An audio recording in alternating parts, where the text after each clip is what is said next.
Ladies and gentlemen, welcome back to a new video about the Bentley Bentayga. You've previously seen me talk about the 5 things I love about this car, but today's video might not be as cheerful, as today we're gonna dive in the top 5 things that I dislike about this car. You see, the first thing that I dislike is exactly what's been keeping this brand alive. You know, in 1998, Bentley was acquired by the Volkswagen Group, and since then, a lot of German influence was carried on. For example, as the Bentayga shares the platform with her little sister from Audi, the Q7, unfortunately we see some of the elements being carried away in the interiors as well. Take a look at this. The indicator stalks are straight out of any Audi, not necessarily the Q7, even the smaller version ones. Same with the windshield wipers, and same actually with the layouts that you have here of the buttons on the steering wheel. At least, and by the way, it's the same as well in the Lamborghini Urus, being of course the same group. Take a look at this. Same part as Audi and Lamborghini as well here.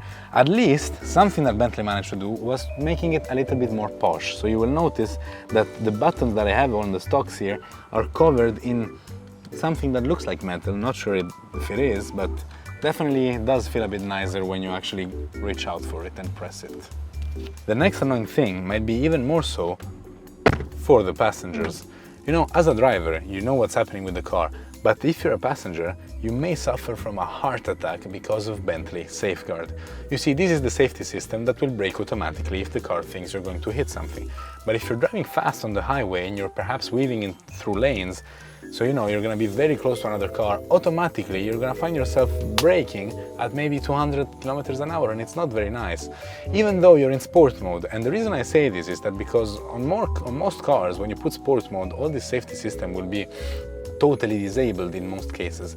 In this Bentley though, you have to go and manually disable it from the menu. Otherwise, even if you're in sport and you're driving aggressively in safety, she will still brake on you at 200. It can be quite scary at times.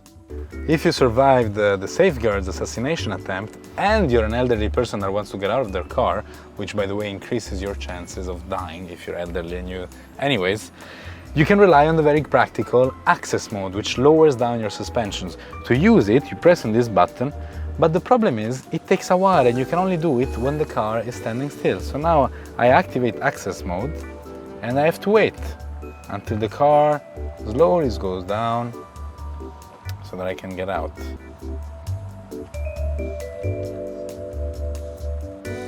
All right, now it's down, I can open the door. I'm an elderly person and ta-da!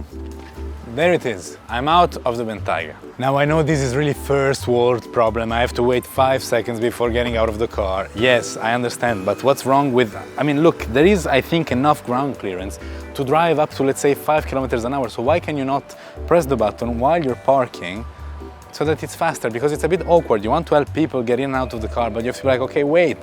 First I have to wait until the car gets lowered for you. It's not really practical. Nevertheless, it is a cool feature because look, now I am taller than the Bentayga and it's a very big car, very tall car. But now with the access mode, she's so down low, I'm, you know, taller than it. It works, but every time I have to wait, people have to wait before getting in, so. Now back behind the driver's seat, the fourth frustrating thing is the gauge cluster. It's beautiful, it's gorgeous, I love these analog dials and I'm so happy that this one has it because the new Bentayga doesn't have it anymore. This was replaced by a digital screen which loses all its character, all its charm, etc. Nevertheless, there is a screen in the middle. It has a lot of useful information like the trip and consumption and Bentley Assist, etc., the date, whatever. My problem is that this is the default setting, the default screen when you turn on the car. It's either this one or this one. Now, when I turn on the car and I get in a Bentley and I'm going off for a drive, I don't want my view to be cluttered by all these numbers that I don't care about. Because yes, the car consumes a lot and we'll get back on that in a second. But I don't really care to see if she's doing 0.3 or 0.4 kilometers per liter. And neither do I want to see the speed, because I have a beautiful, gorgeous, exquisitely designed analog speed dial over here on the right, so why would I want to do this? So then you find yourself scrolling through some other menus in order to see something else. Here we have the all-terrain information, but you're not going all-terrain, so it's useless. Then you have the navigation, which is cool, but if you have Apple CarPlay with the destination, you cannot use this. It will just show you the compass. So what you end up doing is pressing this button called View. which is perfect as it completely declutters the screen.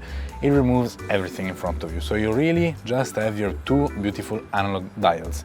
The problem though is that as soon as you touch any button, including the volume, let's say I'm playing something and I want to turn the volume up, I do one slide and here it is, it appears again.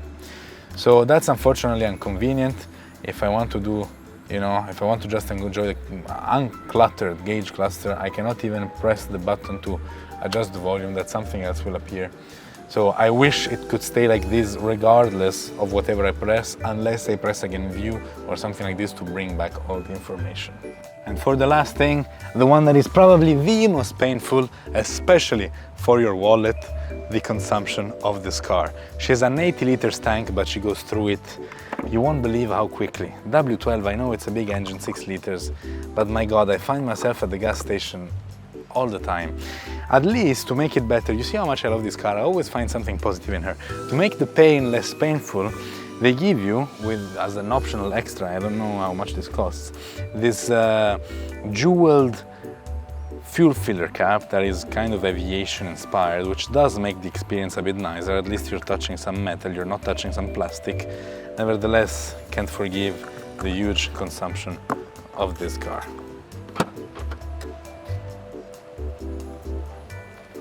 Bonus round, once again, first world problems, but nevertheless it is a Bentley and it is a Bentayga, which means you have a big, very big trunk. You might want to use all the big trunk, so if you do have a lot of luggage, you want to take this lid off. Problem is that it's a bit flimsy, so when you go and put it down, you kind of have to align it and it's not always as it should be, and then you have to make it on both sides and then it falls in the middle. How could they not come up with something a bit more practical? So these, ladies and gentlemen, were 5 things that I like about the Bentley Bentayga. Nevertheless, it is a wonderful car and I think you've managed to understand it. Even when I'm talking about the things I dislike, I always manage to find something that I do really like because it is indeed a gorgeous car. So thank you for watching, stay tuned for more and please subscribe.